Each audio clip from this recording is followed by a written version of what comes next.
وسيم، مثقف، معاه جنسية أمريكية، بيتكلم بلباقة، لابس أغلى الماركات. بس ورا باب شقته المقفول كان في غرفة معزولة عن الصوت تماماً، اللي كان بيدخلها ما كانش بيطلع منها تاني. حي المعادي، من أرقى أحياء القاهرة، شوارع واسعة، شجر عالي، فيلات قديمة من أيام الاحتلال، وسكان بيعيشوا في عالم تاني، عالم فيه خصوصية، محدش بيسأل عن حد، محدش بيتدخل في حياة جاره. وده بالظبط اللي خلى المكان ده مثالي ليه. هو اسمه مش مهم دلوقتي.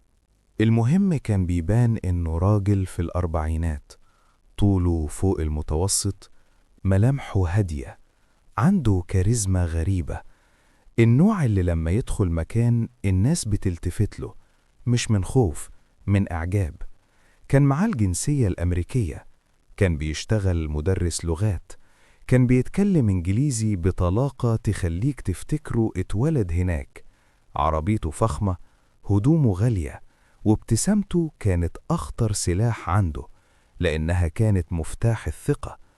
أي حد كان بيقابله أول مرة كان بيحس بارتياح، بيحس إن الراجل ده جنتلمان حقيقي، من النوع اللي بيفتح لك الباب وبيتكلم معاك باحترام. الجيران كانوا بيحبوه، المحلات كانت بتعامله كعميل مميز، ومحدش على وش الأرض كان يتخيل إن ورا الابتسامة دي وحش. الشقة كانت في مكان هادي، مش في شارع رئيسي، في منطقة فيها خصوصية. الجيران قليلين، والعمارة ساكتة أغلب الوقت. لما استأجرها عمل حاجة غريبة، جاب عمال متخصصين وبدأ يعمل تعديلات في شقته. الحيطان اتغلفت بعزل صوتي، مش عزل عادي، عزل احترافي، من النوع اللي بيتحط في استوديوهات التسجيل. لو حد سأله كان بيقول: أنا بسجل فيديوهات تعليمية لتدريس اللغات، محتاج المكان يكون بدون أي صوت خارجي. إجابة منطقية، إجابة محدش هيشك فيها. بس الحقيقة إن العزل ده ما كانش علشان يمنع الصوت من بره يدخل، كان علشان يمنع الصوت من جوه يطلع. الصرخات، الاستغاثات، كل الأصوات اللي كانت بتحصل جوه الغرفة دي كانت بتموت جوه الحيطان، ومحدش في العمارة كلها سمع حاجة ولا مرة. كان بيختار ضحاياه بعناية شديدة، مش أي حد. كان بيدور على ناس معينة، ناس ضعيفة، ناس ملهاش حد، ناس محتاجة فلوس أو شغل أو مساعدة، ناس لو اختفت محدش هيسأل عليها بسرعة. كان بيستخدم ذكائه، بيبدأ بكلام معسول، وعود بشغل، وعود بمساعدة، وعود بحياة أحسن، وبعدين بيقول الجملة السحرية: تعالي عندي البيت نتكلم أكتر في التفاصيل. كلمة تعالي دي كانت بداية النهاية، لأن اللي كان بيروح الشقة دي كان بيدخل عالم تاني، عالم مفيش فيه رحمة.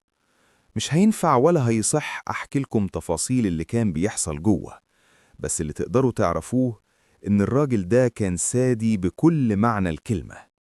السادية مش بس عنف، السادية إنك تستمتع بمعاناة حد تاني، تستمتع بخوفه، تستمتع بعجزه، تستمتع إنك ماسك مصيره في إيدك. وده بالظبط اللي كان بيحصل. كان بيطول المعاناة عمداً، مش مستعجل، مش عشوائي، بالعكس كان منظم، كان صبور، وكان بياخد وقته. وكأن ده مش كفاية، كان بيصور كل حاجة: كاميرات، إضاءة احترافية، زوايا محسوبة، مش علشان يبيع الفيديوهات أو ينشرها، لأ، علشان يتفرج عليها بعدين، يسترجع اللحظات، يعيش فيها تاني، كأنه بيجمع الأرشيف من الرعب. وكل ضحية كان بياخد منها تذكار، حاجة صغيرة يحتفظ بيها، كأنه بيعمل معرض خاص بيه، معرض للي عملهم. والموضوع فضل ماشي، ضحية وراها ضحية، ومحدش بيربط بين الاختفاءات، لأن الضحايا ملهمش علاقة ببعض، من أماكن مختلفة، في أوقات مختلفة، ومفيش نمط واضح، لحد ما الغلطة حصلت. في يوم، في طريق صحراوي بعيد عن العمران، عمال لقوا حاجة مرمية في شنطة سفر. مش هقول إيه اللي كان جوه، بس اللي كان جوه خلى الشرطة تتحرك فوراً. البلاغ وصل، المباحث نزلت، وبدأ السباق مع الوقت. الطريق الصحراوي اللي اتلقت فيه الشنطة كان فيه كاميرات مراقبة، مش كتير بس كفاية. فريق البحث بدأ يراجع التسجيلات ساعة بساعة، يوم بيوم. وفي وسط مئات العربيات اللي عدت على الطريق ده، عربية واحدة لفتت الانتباه. عربية فخمة ظهرت في وقت متأخر من الليل، واقفة في مكان ما فيش سبب حد يقف فيه، والسواق نزل منها وعمل حاجة ورجع ركب ومشي. كل ده في دقايق. لما تتبعوا العربية وصلوا لرقم اللوحة، ولما وصلوا لصاحب اللوحة لقوا اسم ومكان وعنوان في المعادي. الشرطة ما راحتش تقبض عليه على طول، لأ، قرروا يراقبوه الأول، وبدأت عملية المراقبة. كانوا بيتابعوا تحركاته كل يوم، بيطلع فين، بيروح فين، بيقابل مين. ولقوا إن تصرفاته مريبة جدا. كان بيخرج في أنصاص الليالي، بيروح أماكن مهجورة، بيقضي وقت طويل في شقته من غير ما حد يدخل أو يخرج. وبعدين يطلع الصبح بيبتسم، بيشتري قهوته، بيسلم على البواب، كأن مفيش حاجة حصلت، كأنه شخص عادي بيعيش يوم عادي. بس الضباط اللي بيراقبوه كانوا عارفين إنه مش عادي، وكانوا مستنيين اللحظة الصح. اللحظة جت، قرار النيابة صدر، والفريق اتحرك. الباب اتفتح، الضباط دخلوا، واللي استقبلهم ما كانش اللي متوقعينه. مفيش مقاومة، مفيش صراخ، مفيش محاولة هروب. الراجل كان واقف هادي، بيبص فيهم ببرود، كأنه كان مستنيهم، أو كأنه فاكر إنه أذكى منهم وهيقدر يتكلم ويخرج. بس لما الضباط عدوا الصالون ووصلوا للغرفة المعزولة، هناك كل حاجة اتغيرت. الغرفة كانت مختلفة عن أي حاجة في الشقة. الحيطان معزولة تماماً، الباب تقيل، ومن جوه عالم تاني. كاميرات في كل زاوية، إضاءة احترافية، أدوات مش هنوصفها، ولابتوب وفلاشات ميموري كتير. الضباط لما بدأوا يفرغوا الفلاشات دي، أول ضابط قعد يتفرج ما كملش وقام من مكانه ومشي. التاني اتفرج دقيقة وبص في الأرض وسكت.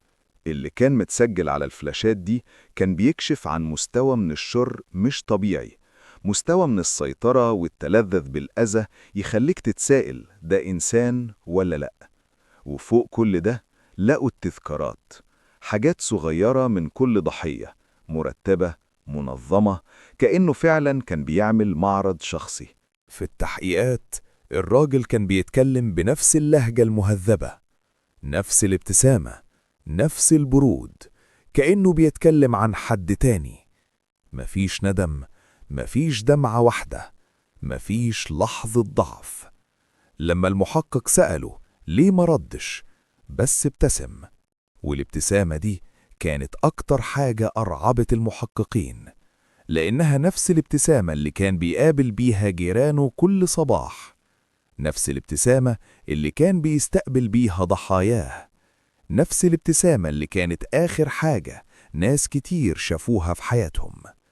القضية وصلت للمحكمة، الأدلة كانت ساحقة، الفيديوهات، الأدوات، التذكارات، الاعترافات، كل حاجة كانت بتشاور عليه. الجنسية الأمريكية ما نفعتوش، الفلوس ما نفعتوش، الذكاء اللي كان فاكر إنه هينجيه ما نفعهوش. المحكمة أصدرت حكمها، حكم نهائي بالقصاص، والقاعة كانت ساكتة، ومحدش من أهالي الضحايا قال كلمة، بس الدموع كانت بتتكلم. القصة دي مش قصة رعب عادية، لأن الرعب فيها مش في غرفة مظلمة أو صوت غريب بالليل.